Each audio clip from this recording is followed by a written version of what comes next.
తెలంగాణ జాతిపిత ఆచార్య కొండా లక్ష్మణ్ బాపూజీ విగ్రహాన్ని మన ఎల్బీఆర్ సర్కిల్ ఆధ్వర్యంలో కొత్తపేట చౌరస్తాలో ఏర్పాటు చేయడం చాలా ఆనందదాయకం. మేము ఎల్బీఆర్ పద్మశాలి సంఘానికి కృతజ్ఞత తెలుపుతున్నాము.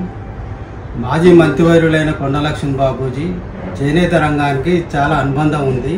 ఆయన ఆధ్వర్యంలో ఎన్నో సొసైటీలు ఏర్పాటు చేశాడు, సంఘాలు చేశారు. వాళ్ళ ద్వారా చేనేత ఉత్పత్తులు జరిగినాయి.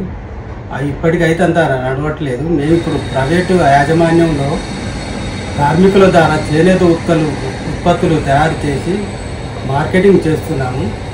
ఆ విధంగా నేను చేయడం ద్వారానే నాకు 2018లో నేషనల్ అవార్డు లభించింది. అదేవిధంగా గవర్నమెంట్ కూడా చేనేత రంగానికి సహకరించి కొన్ని రకాల సబ్సిడీలు ఇచ్చి ఆదుకోవాలని నేను ఈ సందర్భం కోరుతున్నాను.